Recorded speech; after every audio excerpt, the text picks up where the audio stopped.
Doncs la veritat és que estem molt il·lusionats amb l'equip femení. Estan anant molt bé, poquet a poquet, partit tras partit. I la veritat és que hem de destacar que tenim noves incorporacions i això fa que tinguem que reforçar una mica més els entrenaments i elles, a més, tenen que anar,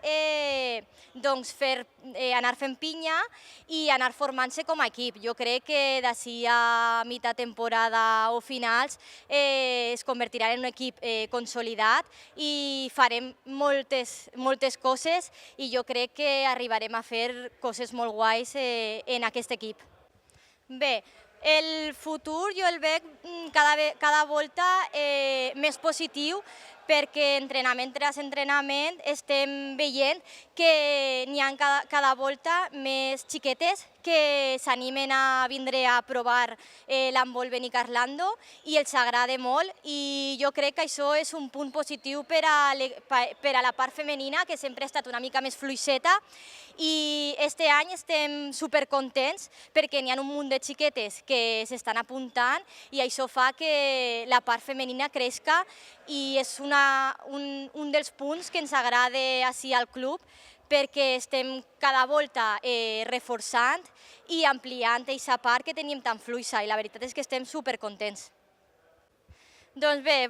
el que he dit abans, que cada volta n'hi ha més xiquetes que s'estan apuntant i tenim que animar a que s'apunten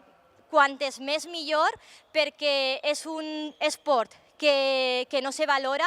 i que és superdivertit i que t'enganxa des del primer dia que el proves fins al resto de la teua vida. La veritat, és un esport que mai te canses d'ell, que t'ho passes superbé, que així som una pinya, som un club que estem superunits, des dels més xicotets fins als més grans, ens apoyem super bé i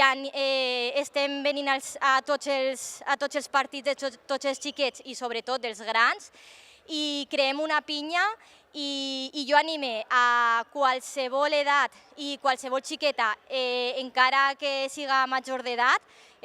a que vinga a provar perquè si ho prove els assegure que mai s'ho deixaran.